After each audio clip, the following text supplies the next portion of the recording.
ప్రభు అయిన యేసుక్రీస్తు నామమున మీ అందరికీ నా యొక్క వందనాలు. ఈ సమయమందు మనము వాక్యాన్ని ధ్యానం చేసుకుందాం. ఈరోజు మూల వాక్యము ఏంటి అంటే రోమీలు రాసిన పత్రిక 5వ అధ్యాయము 3వ వచనము. ఆ వాక్యానికి మనము ఒక పేరు పెట్టుకుందాం. ఏంటి అంటే శ్రమల వలన కలిగే ఫలములు. ఏంటివండి?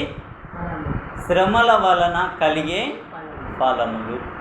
శ్రమలు కూడా ఏం చేస్తాయంటే ఒక దినమందు ఫలము తెచ్చి పెడుతుంది అని ఈరోజు మన వాక్య ధ్యానంలో మనము నేర్చుకుందాం. చూడండి, రోమీలు రాసిన పత్రిక 5వ అధ్యాయం 3వ వచనంలో, అంతేకాదు శ్రమ ఓర్పును, ఓర్పు పరీక్షను, పరీక్ష నిరీక్షణను కలుగ చేయునని ఎరిగి శ్రమల యందును అతిశయపడుదుము. శ్రమ ఏం చేస్తుందంట తెలుసా? ఓర్పును తెచ్చిపెడుతుందంట. ఓపిక అనేది ఊరికే రాదండి. చిన్నపిల్లలకి తెలియదు. వారు పడుతూ లేస్తూ ఉన్నప్పుడు, ఓహో నేను ఇలా ఉంటే పడతాను, ఇలా ఉంటే పడను. అలాగే ఒక కొత్తింటికి వచ్చిన కోడలు, ఆమెకి అప్పుడే అన్నీ తెలియదు. చుట్టూ ఉన్న వాళ్ళ మధ్యన ఉన్న పరిస్థితులు అప్పుడే తెలియదు. కొంతకాలం వచ్చిన తర్వాత పరిస్థితులన్నీ మన మీదికి దాడి చేస్తున్నప్పుడు, మాటల వర్షం కురిసినప్పుడు, క్రియల వర్షం కురిసినప్పుడు, అత్తతో మామతో, తర్వాత చుట్టూ ఇరుగు పొరుగు వారితో సంభవిస్తున్న సంఘటనలన్నిటిని బట్టి ఈమె ఏం చేస్తుందనంటే ఎవరితో ఎలా మెదలాలో ఒక ఆలోచనకు వస్తుంది. ఇది ఎలా వస్తుంది అంటే చుట్టూ ఉన్న వారి వలన కలిగే పరిస్థితులను బట్టి ఆమె ఒకటి నేర్చుకోగలుగుతుంది. అదేవిధంగా దేవుణ్ణి కలిగిన మనలో, మన జీవితాల్లో కూడా కొన్ని శ్రమలు సంభవించినప్పుడు ఆ శ్రమల వలన మనకి ఏదో నష్టం వాటిల్లిపోతుంది, ఏదో అపాయం సంభవిస్తుంది అన్నట్లుగా మనం తలంచి కలవరపడకూడదు. కానీ దేవుని వాక్యం చెప్తుంది, ఆ శ్రమ నీకు ఓర్పును తెచ్చిపెడుతుంది. ఎందుకు ఆ ఓర్పు కావాలి అని మనం ఆలోచన చేస్తే, ఓర్పు సమస్త ద్రోహ కార్యములు జరగకుండా చేస్తుంది అని ప్రసంగి గ్రంథంలో సొలొమోను, ది గ్రేట్ నాలెడ్జీ పర్సన్ అయిన సొలొమోను చెప్పుచున్న మాట, ప్రపంచమంతటికి జ్ఞానం కలిగిన రాజు పలికిన మాట ఏంటంటే, ఓర్పు సమస్త ద్రోహ కార్యములు జరగకుండా చూస్తుందంట. ఆ ఓర్పు నీకు నేర్పు కావాలి అంటే నీకు శ్రమ అనేది సంభవించాలి. అది ఇంటి నుంచో, బయటి నుంచో, ఎదుటి వారి నుంచో, వెనక వారి నుంచో, లేదా శత్రువుల నుంచో, స్నేహితుల నుంచో, భర్త నుంచో, లేదా ఏ విధమైన పరిస్థితుల నుంచో నీకు శ్రమలు సంభవించినప్పుడు ఆ శ్రమలలో దేవుణ్ణి బట్టి నీవు ఏం చేయాలి? ఆ ఓపిక అనేది నేర్చుకునే స్థాయిలోనికి నువ్వు ఎక్కి రావాలి. అందుకే చాలామంది భక్తులు శ్రమల్లోనే ఓర్చుకొని నేర్చుకున్న వారై రాబోయే తరానికి, ఇప్పటి తరానికి మాదిరిగా నిలవబడి ఉండుటకు కారణం ఏంటంటే, వారు శ్రమలో ఉన్నప్పుడు ఆ శ్రమలకు తాలుకొని దేవుని దయ వలన నిలువబడి వాళ్ళు ఓర్పు అనేది నేర్చుకున్నారు. ఓర్పు ఏం క్రియ చేస్తుందో ఒకసారి నేను చదువుతాను, మీరు వినండి. యాకోబు రాసిన పత్రిక 1వ అధ్యాయము, యాకోబు రాసిన పత్రిక 1వ అధ్యాయము 4వ వచనాన్ని నేను చదువుతాను. మీరు సంపూర్ణులను, అనునాంగులను, ఏ విషయంలోనైనను కొదవలేని వారునై ఉండునట్లు ఓర్పు తన క్రియను కొనసాగింపనీయండి. ఇక్కడ ఏమంటున్నాడు? మీరంట సంపూర్ణతలోనికి రావాలన్నా, అనునాంగులుగా ఉండాలన్నా ఏం కావాలి అంటే మీకు ఓర్పు అనేది కావాలి అని చెప్తున్నాడు. ఇంకేమంటున్నాడు? ఏ విషయంలోనైనాను కొదవలేని వారై మీరు ఉండాలంటే, ఏ విషయంలోనూ కొదువలేని వారమై మనం ఉండాలంటే మనకు ఓర్పు అనేది ఉండి దాని క్రియను కొనసాగింపనీయాలి అంట. ఓర్పు అనేది అంగట్లో దొరకదు. ఓర్పు అనేది ధనమిస్తే దొరకదు. ఓర్పు అనేది శ్రమల గుండా వెళ్ళినప్పుడు దేవుని సహాయంతో దేవుని పాదాలను సమీపించినప్పుడు మనకు ఓర్మి అనేది దేవుని దయ వలన దొరుకుతుంది. ఇంకా ఆ ఓర్పు ఏమి చేస్తుందో మనము చూసుకుందాం. హెబ్రీయులు రాసిన పత్రిక 10వ అధ్యాయము 36వ వచనంలో కూడా అపోస్తులైన పౌలు ఇక్కడ మాట్లాడుతున్నాడు.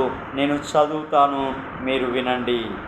మీరు దేవుని చిత్తమును నెరవేర్చిన వారై వాగ్దాన ఫలము పొందు నిమిత్తము మీకు ఓర్మి కావాలంట. దేవుడు వాగ్దానాలు ఇచ్చాడు అందరికీ. ఇదిగో నేను నీకు నిత్య జీవం ఇస్తాను అని వాగ్దానం ఇచ్చాడు. అయితే అది మనం స్వతంత్రించుకోవాలంటే ఈ భూమి మీద మనకి ఏం కావాలి అని అంటే అంటున్నాడు చూడండి, మీరు దేవుని చిత్తము నెరవేర్చిన వారై. మనం దేవుని చిత్తం నెరవేర్చాలన్నా తన ఇష్టాన్ని బట్టి నడవాలన్నా మనకు ఓర్మి అవసరం. ఎందుకో తెలుసా? చూడండి, విశాలమైన మార్గంలో చాలా వేగంగా వెళ్ళిపోవచ్చు, కానీ ఇది ఏ మార్గం తెలుసా? ఇరుకు మార్గం. ఇరుకు మార్గం గుండా వెళ్ళాలంటే ఎంత ఓపిక ఉండాలండి, అవునా కాదా? ఇరుకులో ఒక సందులో మనము చాలా దూరం నడవాలనంటే ఎంతోమంది ఉంటారు. అంతమందిని ఓర్చుకుంటూ నెమ్మదిగా మనం వెళ్ళాలంటే ఎంత ఓపిక కావాలంటే. ఇప్పుడు చూడండి, ఒక బస్సులో కానీ ఒక ట్రైన్లో కానీ కూర్చున్నప్పుడు అది చాలా వేగంగా వెళ్తున్నప్పుడు ప్రశాంతంగా ఉంటుంది. మీరు వినాలి. ఎక్కడన్నా గంట ఆగిందనుకో ఎలా ఉంటుందండి? అప్పుడు ఓర్పు ఉంటుందా? ఎన్ని మాటలు వస్తాయండి లోపల నుంచి. ఒక్కొక్కడు ఒక్కొక్క విధంగా మాట్లాడుతూ ఉంటాడు. కానీ కదిలేటప్పుడు ఎలాంటి మాటలు రావు, ఎలాంటి ఆందోళన కలగదు, ఎలాంటి విసుగు పుట్టదు. అందుకే ఇక్కడ అంటున్నాడు, మీకు ఓర్మి అవసరమై ఉన్నది. ఎందుకు అంటే ఈ ఇరుకులో నువ్వు నడవాలి. ఎంత దూరం? నీవు సమాధి చేయబడే వరకు ఈ ఇరుకులోనే నువ్వు నడవాలి. కరుకైన నేలలోనే నడవాలి, శ్రమల గుండానే నడవాలి. అప్పుడే నీకు ఓర్మి అనేది వస్తుంది. ఆ ఓర్మి నీకు నిత్య జీవమును చేపట్టుటకు, శక్తిని ఇచ్చుటకు సామర్థ్యం కలిగినదిగా ఉంటుంది. అందుకే ఇక్కడ అంటున్నాడు, మీరు దేవుని చిత్తమును నెరవేర్చిన వారై వాగ్దానము పొందు నిమిత్తము మీకు ఓర్మి అవసరమై ఉన్నది. వాగ్దానాలు మనము పొందుతాము, అయితే ఇంకా కూడా పొందాలి. నా బిడ్డకో వాగ్దానం, నాకో వాగ్దానం, అలాగే భవిష్యత్తులో నేను ఎలాగ ఉంటానో దానిని ముందే నాకు తెలియపరిస్తే ఎంత బాగుంటుందని మనం ఆశపడతాం కదా. ఆ ఆశపడ్డవి కార్యరూపంలోనికి దాల్చాలనంటే దేవుని పాదాలను సమీపించినప్పుడు దేవుడు ఇచ్చే వాగ్దానం పొందాలన్నా కానీ మనకు ఓర్పు కావాలి. ఓర్పుతో కూడిన దేవుని సహవాసం, దేవుని సన్నిధిని సమీపించే ఆ భాగ్యము కావాలి అని దేవుని యొక్క లేఖనము సెలవిస్తున్నది. చూడండి, మొదటిగా మనం చూసాం, శ్రమల వలన ఓర్పు అనే ఫలం పొందుకుంటాం. ఓర్పు అనే ఫలం మనకు నిత్య జీవమును చేపట్టుటకు, ఈ భూమి మీద సమస్తములో సమృద్ధిగా ఉండుటకు, తర్వాత మనము మాదిరి కలిగి జీవించుటకు ఈ శ్రమలు అనేవి మనకు ఓర్పును, దేవుని ఎదుట నేర్పును తెచ్చిపెట్టేవిగా ఉంటాయి. రెండవదిగా మనం చూసుకుంటే, రెండవది సంతోషాన్ని ఇస్తుందంట. శ్రమల వలన మనకి ఫలం రెండవది ఏంటంటే సంతోషం. ఉదాహరణ మీకు చెప్తాను. మీరు పొద్దున బాగా కష్టపడ్డారు, చెమట అంతా వచ్చి శరీరం అంతా ఒకలాంటి ఎలా ఉంది అని అంటే చాలా జిడ్డుగా ఉంది, గాలి రావట్లేదు, చికాకు పుడుతుంది. ఇంట్లోకి వచ్చి చల్లని ఫ్యాన్ కింద కూర్చున్నారనుకోండి, మీకు ఎలా ఉంటుంది? హాయిగా సంతోషంగా ఉంటుంది. శ్రమ పడిన వ్యక్తి జీవితంలో ఒకానొక సమయంలో దేవుడిచ్చే సంతోషం కూడా అలాగున ఉంటుంది. ఎలా ఉంటుందో మనం చూసుకుందాం. చూడండి, కీర్తనల గ్రంథం 126వ కీర్తనలో నేను చదువుతాను, మీరు వినండి. 126వ కీర్తన 5వ వచనము 6వ వచనాన్ని ఈ సమయమందు నేను చదువుతాను. కన్నీళ్లు విడుచుచు విత్తువారు సంతోషగానంతో పంట కోస్తారు. ఏంటంట? కన్నీళ్లు విత్తువారు సంతోషగానంతో పంట కోస్తారు. చూడండి, పొలము వేసేటప్పుడు ఎంత శ్రమతోటి వేస్తారండి. దున్నేటప్పుడు, నాటు వేసేటప్పుడు, తర్వాత నీళ్ళు పెట్టేటప్పుడు ఎంతో కష్టం, ఎంతో శ్రమ, ఎంతో ప్రయాస, ఎంతో పెట్టుబడి పెట్టి వాటిని నాటుతారు.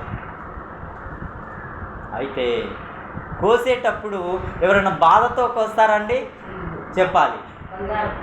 చాలా సమృద్ధిగా పండింది పంట, మీరు ప్రయాసపడ్డారు, కన్నీళ్లతో విత్తారు, కష్టంతో నాటు వేశారు, కానీ దేవుని దీవెనతో అది సమృద్ధిగా పండింది.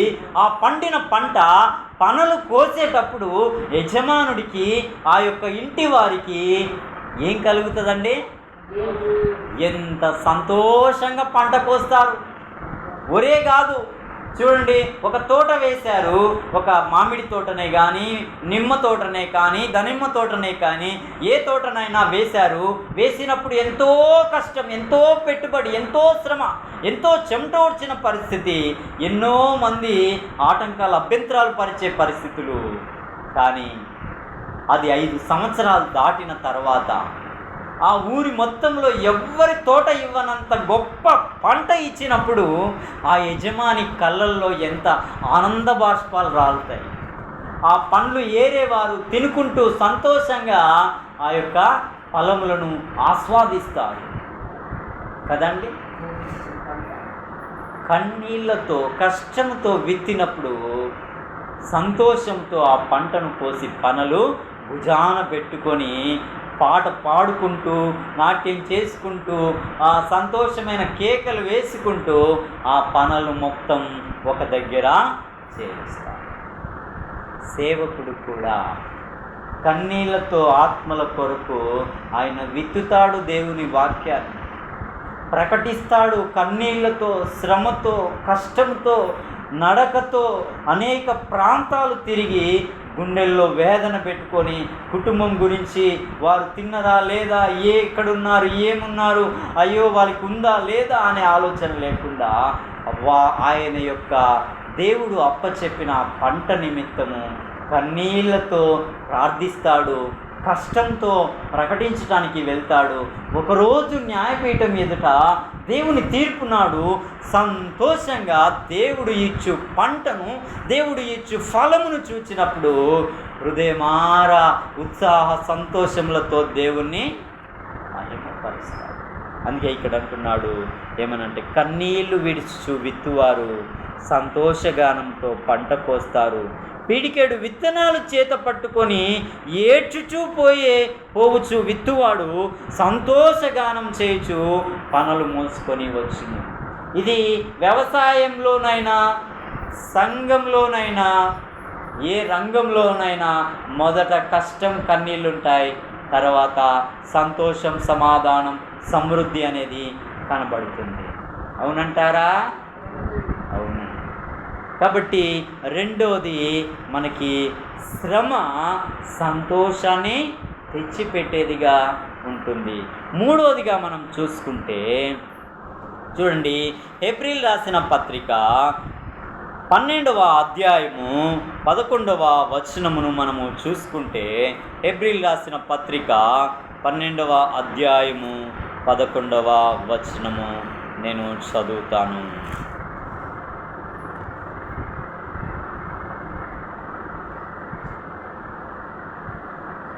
ప్రస్తుతమందు సమస్త శిక్షయు దుఃఖకరముగా కనబడునే గాని సంతోషకరముగా కనబడదు.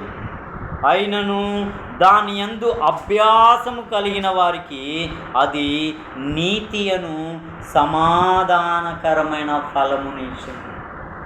ప్రస్తుతం ఇంట్లోనైనా, సమాజంలోనైనా, ప్రపంచంలోనైనా, దేశంలోనైనా దేవుణ్ణి విశ్వసించిన భక్తుల యొక్క జీవితాల్లో, విశ్వసించిన విశ్వాసుల యొక్క బ్రతుకుల్లో, సేవ చేయుచున్న సేవకుల యొక్క ఆయా అడవుల్లో, అరణ్యాల్లో, కొండల్లో, లోయల్లో సేవ, భీకరమైన పరిస్థితుల మధ్యన సేవ చేయుచున్న వారి జీవితాల్లో ప్రస్తుతమందు సమస్తము దుఃఖకరంగా ఉంది. నష్టాన్ని కలగజేసేవారు, నిందించేవారు, హేళన చేసేవారు, ఎగతాళి చేసేవారు, అభ్యంతరపరిచేవారు, సంఘాలను పడద్రోసేవారు, విశ్వాసులను కూలద్రోసేవారు, మోసం చేసేవారిగా, అబద్ధములెల్లా చెడ్డ మాటలు మాట్లాడేవారిగా ఇక్కడ లేదు. కానీ చాలా ప్రాంతాల్లో ఈ విధమైన పరిస్థితులు దేవుణ్ణి విశ్వసించిన బిడ్డల జీవితాల్లో కనబడుతూ ఉన్నది. అయితే ప్రభు అంటున్నాడు, మరియు ప్రస్తుతమందు సమస్త శిక్షయు దుఃఖకరంగా కనబడును, కానీ సంతోషకరముగా కనబడదు. ప్రస్తుతం సంతోషకరంగా కనబడదు. ఎందుకంటే మొదట్లో పంట వేసేవానికి ఎలా కష్టం ఉంటుందో భక్తి చేసేవాని జీవితంలోనూ అదే విధమైన పరిస్థితులు సంభవిస్తాయి. సంతోషంగా ఏమీ కనబడదు అంటున్నాడు. చూడండి, ఆయనను దేనియందు సమస్త శిక్షయందు, సమస్త నిందయందు, సమస్త దూషణయందు, సమస్త నిందలయందు, సమస్తమైన కష్ట క్లిష్ట పరిస్థితుల యందు నీవు అభ్యాసం సాధన చేసిన వ్యక్తివిగా, ఇవి వస్తూనే ఉంటాయి, ఇవి పోతూనే ఉంటాయి. ఇదిగో నేను నా ప్రభువు కొరకు నేను ఇలాగని నిలబడతాను. నా ప్రభువు కూడా సిలువ ఎక్కటానికి ముందు ఎన్నో శ్రమలు, నిందలు, అవమానాలు, హేళనలు, ఎగతాళులు, గాయాలు పొందాడు. ఆయన రక్తం చేత కడగబడ్డందుకు నేనును లోకము చేత ఈ విధమైన పరిస్థితులు అనుభవించక తప్పదు అని నీవు అభ్యాసం చేసుకొని దేవుని కొరకు నిలవబడినప్పుడు నీకు ఏమి కలుగుతుంది అంటే నీతి అను సమాధానకరమైన ఫలము అనేది కలుగుతుంది అని దేవుని యొక్క లేఖనము సెలవిస్తుంది. మరి మనమైతే ఎలాగ ఉన్నామో ఒకసారి ఆలోచించుకోవాల్సిన అవసరత ఉన్నది. ఇంకా మనం నాలుగవదిగా చూస్తే 119వ కీర్తనలో 119వ కీర్తన 67వ వచనము 71వ వచనాన్ని భక్తుడైన ఆ యొక్క కీర్తనాకారుడు తన అనుభవంలో నుంచి మాట్లాడుతున్న మాట చూడండి. 119వ కీర్తన 67వ వచనం ఏంటి అంటే, శ్రమ కలుగక మునుపు నేను త్రోవ విడిచి తిని అంటున్నాడు. చూడండి, శ్రమలు లేనప్పుడంట ఇష్టం, ఏ గాయం లేనప్పుడు బండి చాలా స్పీడ్గా తోలుతారు, ఏ విధమైన పరిస్థితులు సంభవించినప్పుడు తలకు కొమ్ములు పెరిగినట్లుగా ఉంటారు. అయితే ఇక్కడ ఈయన కూడా అదే అంటున్నాడు, శ్రమ కలగక మునుపు నేను త్రోవ విడిచి తిని, ఇప్పుడైతే నీ వాక్యాన్ని అనుసరించి నడుచుకుంటున్నాను. శ్రమ కలగడం వల్ల ఏమైతే తెలుసా, దేవుడేంటో అర్థమవుద్ది. గాయం తగలడం వల్ల ఆ గాయం విలువ తెలుస్తుంది. కడుపు కాలడం వల్ల ఆకలి విలువ తెలుస్తుంది. డబ్బు అనేది పోయినప్పుడు దాన్ని మళ్ళా సంపాదించేటప్పుడు తెలుస్తుంది దాని విలువ. మనిషి ఉన్నంతసేపు ఆ మనిషి విలువ తెలియదు, కానీ మనిషి వెళ్ళిపోయిన తర్వాత అయ్యో ఉంటే బాగుండునే అని మనము అనుకుంటూ ఉంటాం. ఎందుకో తెలుసా, శ్రమ కలగక ముందు త్రోవ తప్పి తిరిగాడు, శ్రమ కలిగినప్పుడు దేవుని యొక్క మార్గమును అనుసరించి నడుచుచున్నాను అని భక్తుడు ఇక్కడ తెలియచేస్తున్నాడు. చూడండి, ఆ 71వ వచనంలో చూస్తే, నేను నీ కట్టడలను నేర్చుకునేటట్లు శ్రమ నుండి ఉండుటయే నాకు మేలయ్యింది. నేను నీ కట్టడలను అన్నిటినీ నేర్చుకునేటట్లు శ్రమ పొందడమే నాకు మేలైంది, లేకపోతే నేర్చుకో. ఇప్పుడు చూడండి, 10వ తరగతి చదువుతుండు, మంచి మార్కులు వచ్చినాయి అనుకో, వాడు ఈ ఇంటర్మీడియట్కి వచ్చినాక కొంచెం కొమ్మలు వస్తాయి. 10వ తరగతిలో తప్పిపోయాడు, అయితే వానికి ఒక అనుభవం నేర్చుకుంటాడు. అమ్మో ఎంత పరిస్థితి, వాళ్ళంటారు, వీళ్ళంటారు, ఇంట్లో వాళ్ళు అంటారు, బయట వాళ్ళు అంటారు, ఎన్నో అంటారు. వాడికి బుద్ధి వచ్చి అమ్మో ఇక నేను నేర్చుకోవాలి, ఇక నేను మార్చుకోవాలి, ఇక నేను మంచిగా చదువుకోవాలని కొంతమంది బుద్ధిమంతులైతే మంచిగా చదువుకొని మంచి పేరు తెచ్చుకున్న వాళ్ళు కూడా సమాజంలో ఉన్నారు. అందుకే ఆయన అంటున్నాడు, నేను శ్రమ కలగక ముందు త్రోవ విడిచి నడుచుతుని, ఎప్పుడైతే శ్రమ సంభవించిందో అప్పుడు నీ వాక్యాన్ని అనుసరించి నడిచే ఫలాన్ని నేను అనుభవిస్తున్నాను. అంత మాత్రమే కాకుండా నేను నీ కట్టడలను నేర్చుకునేటట్లు శ్రమ నొంది ఉండటం నాకు మేలయ్యింది. నాకు మేలు. శ్రమ అనేది నీకు మేలును తెచ్చిపెట్టేది. శ్రమ అనేది త్రోవ తప్పిన నీవు మరలా దేవుని త్రోవలో నడవటానికి అది ఒక మంచి అవకాశం అనేది దేవుని యొక్క వాక్యము సెలవిస్తూ ఉన్నది. శ్రమ కలిగినప్పుడు త్రోవ నుండి తొలగి మరలా దేవుని త్రోవలోకి నడిచాడు. శ్రమ కలుగక ముందు త్రోవ తప్పి తిరిగి ఉన్నాడు. అయితే శ్రమలు కలుగుట అతడు దైవవాక్యమును నేర్చుకోవడానికి కారణమైంది. శ్రమ నొంది ఉండడం నాకు మేలయ్యింది అని ఇక్కడ భక్తుడు మాట్లాడుతూ ఉన్నాడు. మనము ఇంకా 5వదిగా మనం చూస్తే చూడండి, 5వ మాట మనం చూసుకుందాం. అదే కీర్తనల గ్రంథం 66వ కీర్తన 10వ వచనం. 66వ కీర్తన 10వ వచనాన్ని ఈ సమయమందు మనము చదువుకుందాం. దేవా, నీవు మమ్మను పరిశీలించి ఉన్నావు, వెండిని నిర్మూలము చేయు రీతిగా మమ్ములను నిర్మూలులను చేసి ఉన్నావు. ఇక్కడ వినండి, 5వదిగా మనల్ని ఏం చేస్తాడంటే మన జీవితాలని,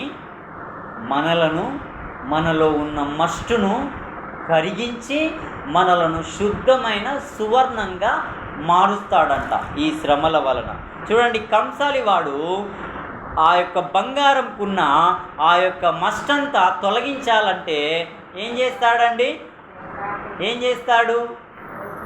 ఫస్ట్ అగ్నిలో దాన్ని మొత్తం కాలుస్తాడు. తర్వాత సుత్తె తీసుకొని దాన్ని,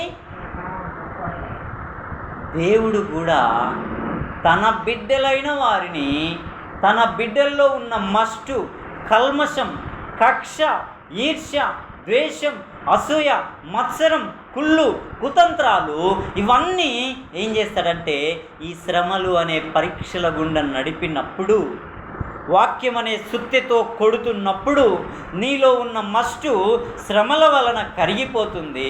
వాక్యం అనే సుత్తెతో కొడుతున్నప్పుడు నీ ఒక అలంకార రూపకమైన ఒక పోలికలోనికి మార్చబడతావు. అందుకే ఇక్కడ అంటున్నాడు చూడండి ఆయన, దేవా, నీవు మమ్మును పరిశీలించి ఉన్నావు, వెండిని నిర్మలము చేయు రీతిగా మమ్మును నిర్మలను చేసి ఉన్నావు. నిర్మలమైన పాత్రనుగా మమ్మలను చేయటానికి శ్రమలను మా జీవితాల్లోనికి అనుమతినిస్తున్నావు అని ఇక్కడ భక్తుడు సెలవిస్తున్నాడు. ఇంకా మనం చూస్తే యెషయా గ్రంథంలో కూడా 1వ అధ్యాయం 25వ వచనాన్ని మనం చూసుకుంటే, 1వ అధ్యాయము 25వ వచనాన్ని మనం చూసుకుంటే, నా హస్తము నీ మీద పెట్టి క్షారము వేసి నీ మస్టును నిర్మూలము చేసి నీలో కలిపిన తగరమంతయు నేను తీసివేసి. వింటున్నారా అండి? నీలో ఉన్న మస్టు, నీలో ఉన్న తగరం, నీలో ఉన్న కల్మషం నిర్మూలం కావాలి అంటే, నువ్వు నిర్మలమైన పాత్రగా చేయాలి అంటే తన హస్తం నీ మీద చాస్తాడంట. నీ మీదికి చాచినప్పుడు ఆయన హస్తం ఒక్కొక్కసారి శ్రమగా ఉంటుంది, బరువుగా ఉంటుంది, కష్టంగా ఉంటుంది, ఏంటి ఇది అని అనే విధంగా ఉంటుంది. కానీ అది ఎందుకో తెలుసా?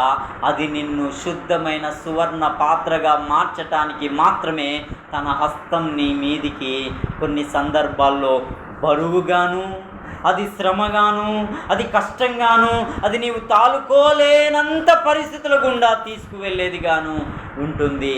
ఎందుకంటే నిన్ను పరిశుద్ధపరిచే దేవుడుగా, నీలో ఉన్న మస్టంతటిని తొలగించే దేవుడుగా ఆయన నీ మీదికి శ్రమలు అనే ఆ యొక్క అగ్ని పరీక్షల గుండా తీసుకువెళ్తాడనేది దేవుని యొక్క వాక్యము సెలవిస్తూ ఉన్నది. ఇంకా మనము ముందుకు వెళ్తే మొదటి పేతురు రాసిన పత్రిక 1వ అధ్యాయము 7వ వచనంలో కూడా ఆ యొక్క అపోస్తులైన పేతురు ఇక్కడ మాట్లాడుతూ ఉన్నాడు. సంఘాన్ని, సంఘమందు ఉన్న విశ్వాసులతోనూ ఆయన మాట్లాడుతున్న మాట ఒకసారి మనము విందాం. మొదటి పేతురు రాసిన పత్రిక 1వ అధ్యాయము 7వ వచనము.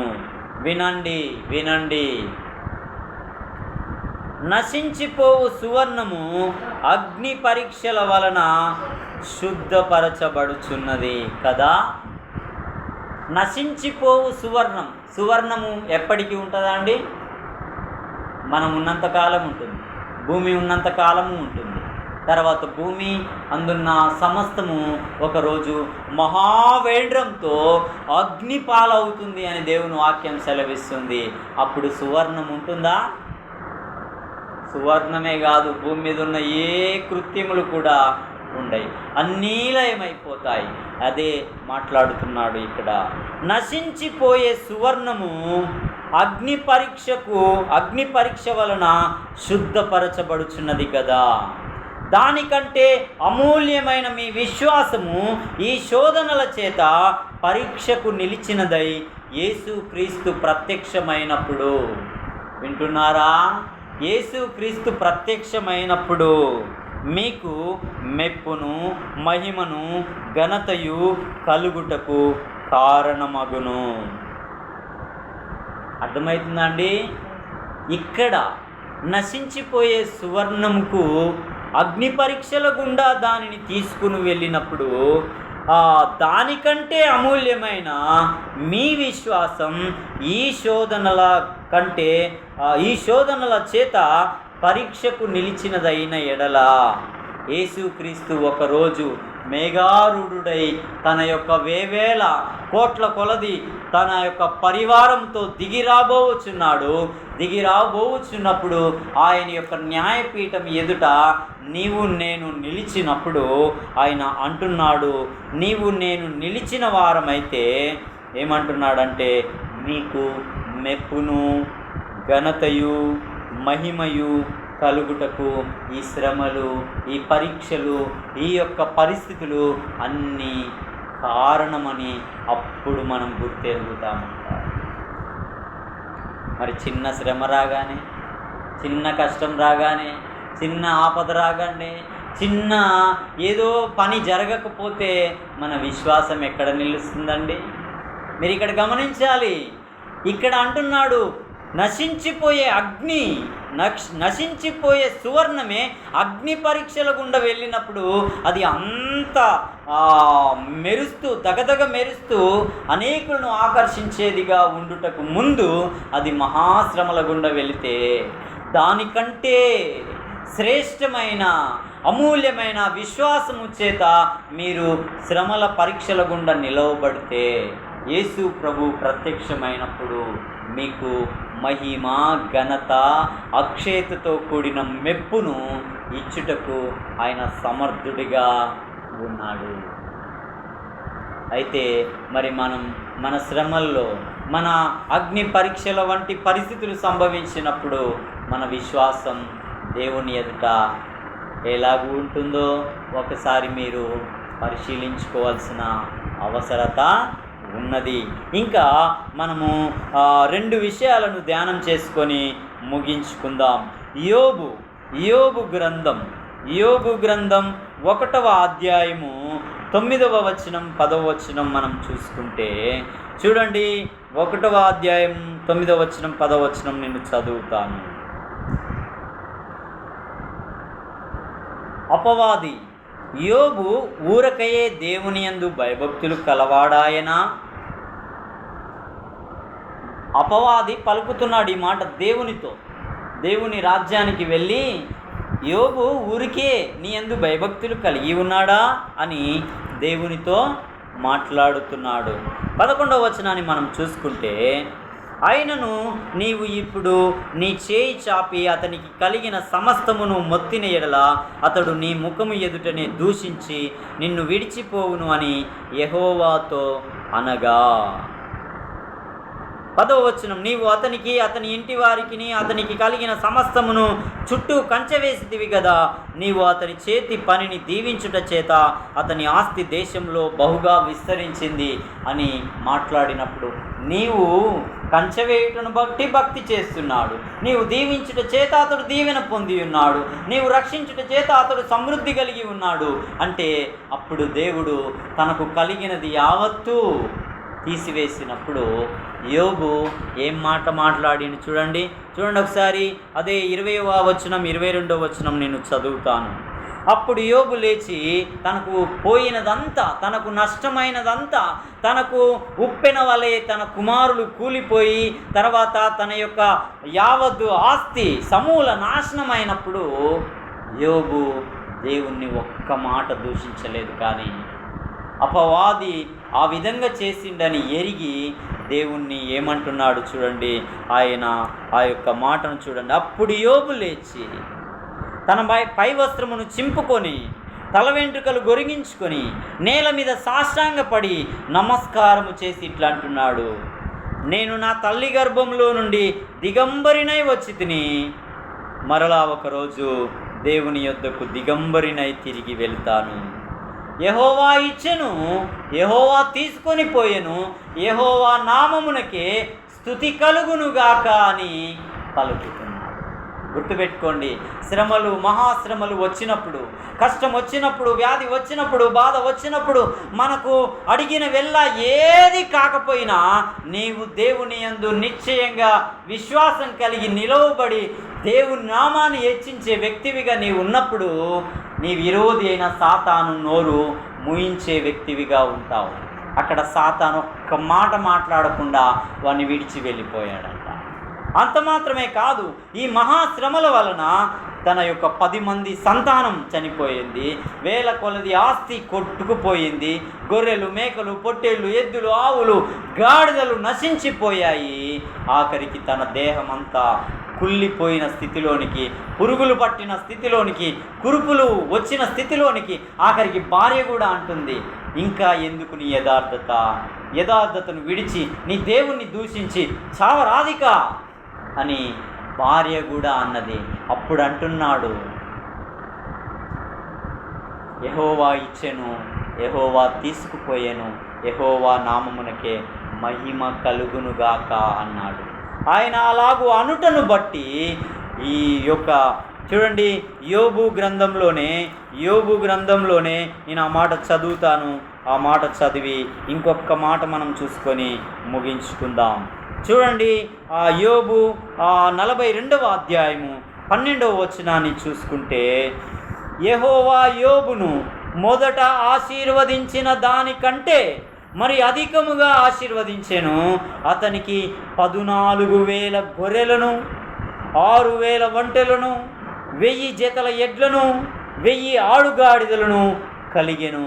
మరియు అతనికి 7 కుమారులను, 3 కుమార్తెలను కలిగిరి.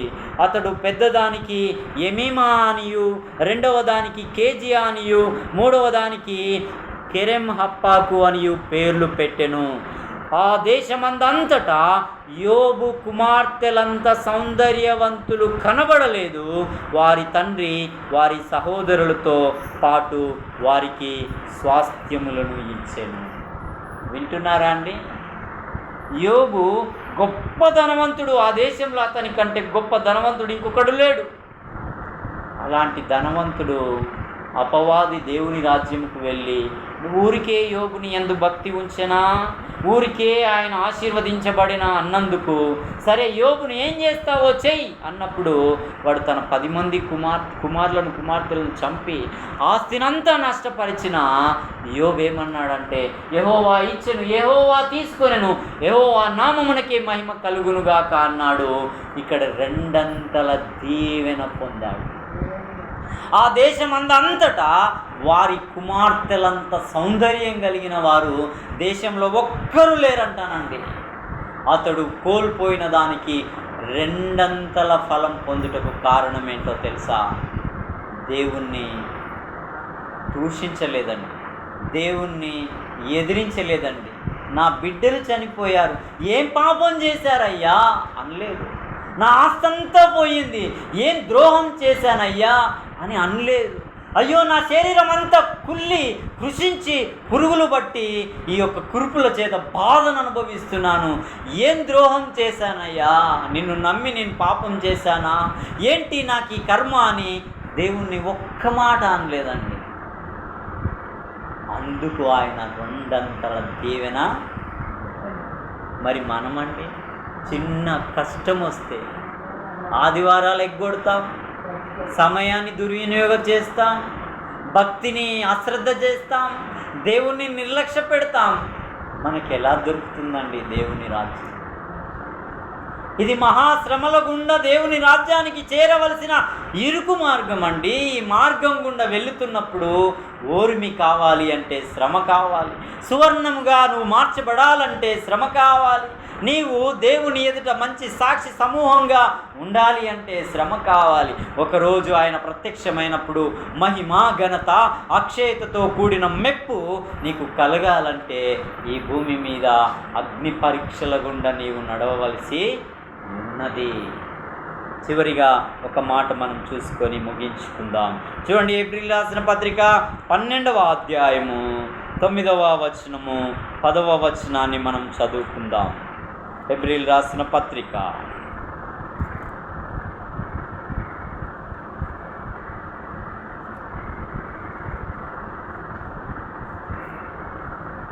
12వ అధ్యాయము 9వ వచనము 10వ వచనము. మరియు శరీర సంబంధులైన తండ్రులు మనకు శిక్షకులై ఉన్నారు. మీకో తండ్రి ఉన్నాడు, మీకో తండ్రి ఉన్నాడు, నాకో తండ్రి ఉన్నాడు. ఆ తండ్రి త్రోవ తప్పుతున్నప్పుడు నిన్ను శిక్షాదండన విధిస్తాడు. ఎందుకంటే నా బిడ్డ భవిష్యత్తులో ప్రయోజకురాలుగా ఉండాలని, నా బిడ్డ అందరిలాంటి వాళ్ళుగా ఉండొద్దు, ఒక ప్రత్యేకంగా ఉండాలని తండ్రి బెత్తం వాడుతాడు, ఆఖరికి చెయ్యి వాడుతాడు, ఆ బెల్ట్ కూడా వాడుతాడు. ఎందుకో తెలుసా? ఆయన నిన్ను చంపాలని అలాగూ వాడతాడా? లేదు, నా బిడ్డ భవిష్యత్తు బాగుండాలని వాడతాడు. అదే ఇక్కడ దేవుడు కూడా సెలవిస్తున్నాడు. మరియు శరీర సంబంధులైన తండ్రులు మనకు శిక్షకులై ఉండిరి, వారి యందు భయభక్తులు కలిగి ఉంటిమి. అలాగ ఉండుటను బట్టి భయం కలిగి, భక్తి కలిగి, విధేయత కలిగి, పెద్దవారన్న గౌరవం ఇచ్చి బతికాం. మా నాన్న, అమ్మో మా నాన్న వస్తున్నాడు, మా అమ్మ వస్తుందని భయపడి మనం బ్రతికాం. అయితే ఇక్కడ అంటున్నాడు, అట్లయితే ఆత్మలకు తండ్రి అయిన వానికి మరి ఎక్కువగా లోబడి బ్రతకాలి కదా. ఆత్మలకు తండ్రి అయిన ఆ దేవునికి మరి ఎక్కువ విధేయత కలిగి లోబడి బ్రతకాలి అంటే మనకి ఈ శ్రమలు అనేవి దేవుడే అనుమతిస్తాడు. ఈ శ్రమల వల్ల పడ్డావు, అమ్మో ఇక నుంచి నేను జాగ్రత్తగా ఉండాలి, చెడ్డావు, ఇక నుంచి అమ్మో ఇలాగ చెడుదారిలోనికి పోకూడదు అని ఆ శ్రమల్లోనే దేవుణ్ణి వెతుకులాడుతావు, ఆ కష్టంలోనే దేవుని పాదాలను సమీపించగలుగుతావు. అప్పుడు మరలా దేవుడు నిన్ను మెరుగుపరుస్తాడు, తీర్చిదిద్దుతాడు. ఒక శిల్పి ఆ యొక్క శిల్పమును చెక్కినట్లుగా నిన్ను ఆయన చెక్కటానికి ఇష్టపడుతూ ఉంటాడు. చెక్కుతున్నప్పుడు మన నిజంగా ఒక చెట్టును విరుస్తున్నప్పుడు ఆ చెట్టుకు నొప్పి కలుగుతుంది. దేవుని మాట ద్వారా మాట్లాడుతున్నప్పుడు మనకు నొప్పి కలుగుతూ ఉంటుంది. కొన్ని సందర్భాల్లో హృదయం నొచ్చుకోదా అండి? ఇలా చేయొద్దు అని ఖచ్చితంగా అన్నప్పుడు, దేవుడే నిన్ను నొప్పిస్తున్నప్పుడు మనము అమ్మో ఇది సరికాదు, దేవునికి ఇది ఆయాసకరమైంది అని ఎరిగి మనం ఇక్కడ నుంచి అవి తప్పుకుంటున్నప్పుడు మన మనసు నొచ్చుకుంటుంది. కానీ దేవునికి ఇష్టంగా నడవాలంటే మనము నొప్పిని, శ్రమను, బాధను, కొన్ని పరిస్థితులను అనుభవించక తప్పదు అని లేఖనము సెలవిస్తున్నది. ఇంకా అంటున్నాడు, శరీరమందు ఉన్న మన తండ్రులకే మనము అలాగు ఉంటే ఆత్మలకు తండ్రి అయిన వానికి మరి ఎక్కువ లోబడి బ్రతకాలి కదా. వారు కొన్ని దినముల మట్టికే తమకిష్టం వచ్చినట్టు మనల్ని శిక్షిస్తారు. చూడండి, మీ నాన్న నేను చిన్నపిల్లగాడు కొంచెం ఎదిగిన తర్వాతనే శిక్షించగలుగుతాడు, కానీ పెద్దగా పెళ్ళి అయి నీకు పిల్లలు పుట్టినాక నిన్ను శిక్షిస్తాడా అండి? నీ మీద చేయి చేసుకుంటాడా? చేసుకోలేడు. ఎందుకో తెలుసా? అప్పుడు నీకు తెలిసి వస్తుంది.